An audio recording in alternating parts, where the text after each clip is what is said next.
if you guys could see the text messages flying back and forth between me and my boy here yesterday morning about the rankings, you just laugh and sit back and say, yep, college football's back.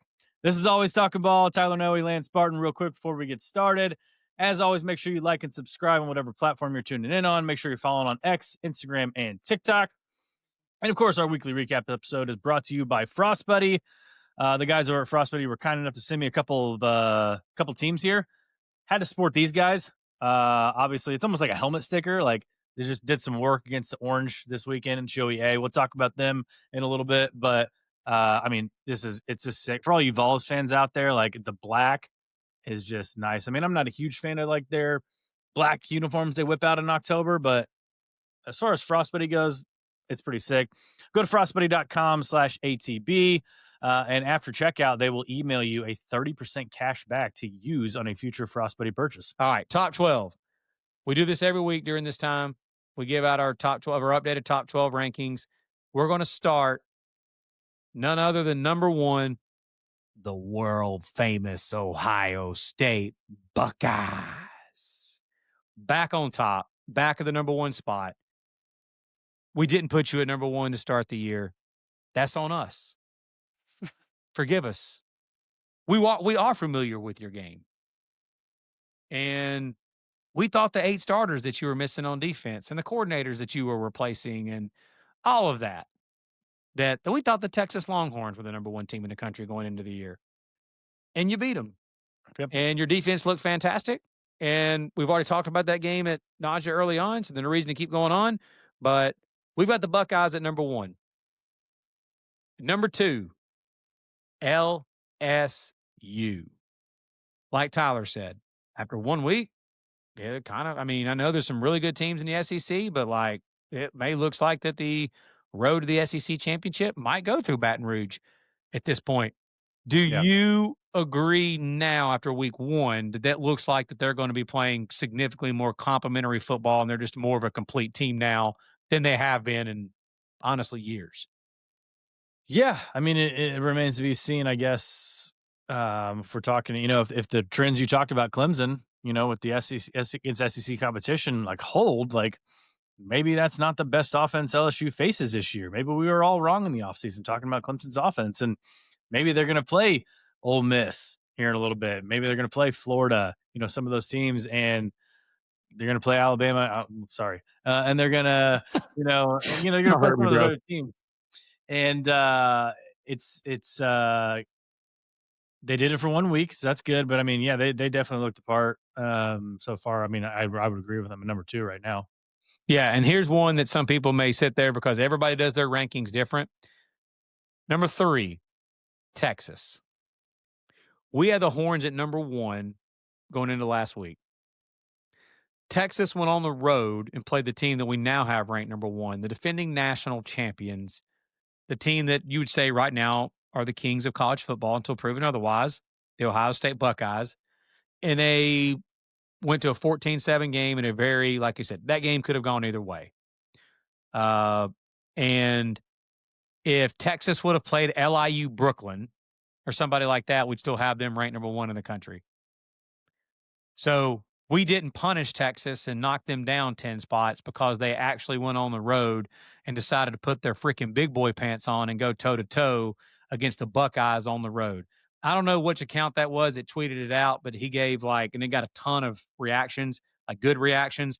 He just said, as a college football fan, I want to thank Texas and Ohio State and LSU and Clemson and, Alabama, Florida State, Auburn, Baylor, like all the teams that actually went out week 1 and gave us a show, Notre Dame, Miami, playing really good teams week 1 and which all the fans love.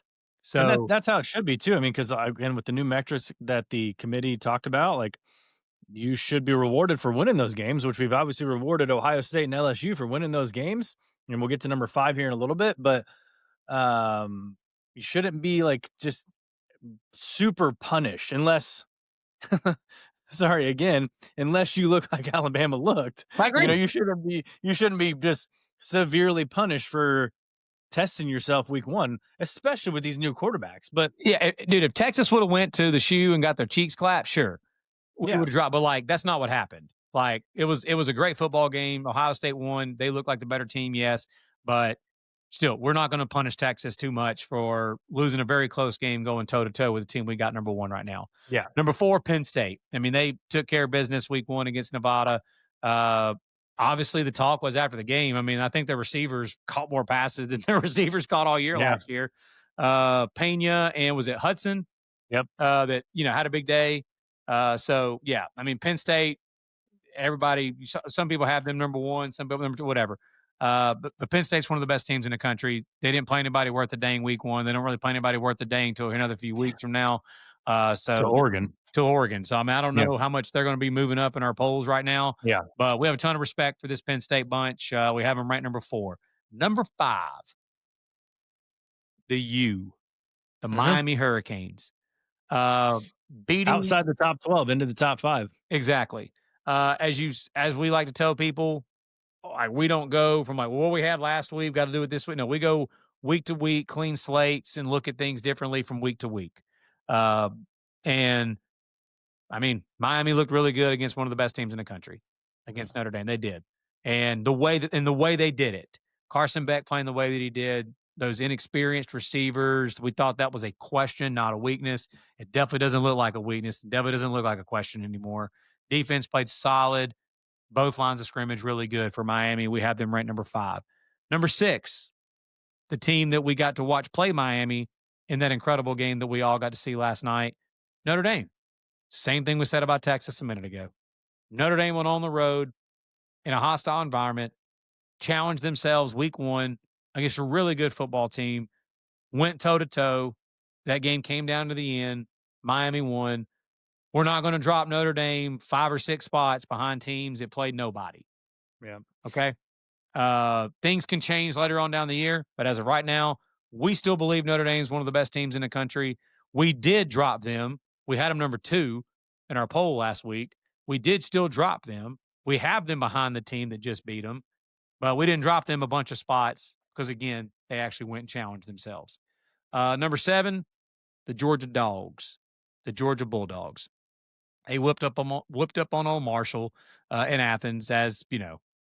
Most people thought they would. Caught a little bit of it. Overall, man, just again, it's Georgia, bro. I mean, the weapons that they've got overall, the defensively, speed, size. It's just, Marshall's really down this year. It's just hard to tell. Didn't you say something? What was it? Like you saw something about like a stat or whatever about you were talking about, you were catching some of the game that was it Stockton was a leading rusher for Georgia or Yeah, something? Stockton was the leading rusher for Georgia. Interesting. Yeah, that was interesting. When you told me that, I caught a little bit of it. I had it on the second TV during the that Alabama debacle, and I caught a little bit of it. But overall, again, the Dogs, we got them at 7. They've got Alabama coming to town here in a few weeks. I guess we'll learn a little more about them that week.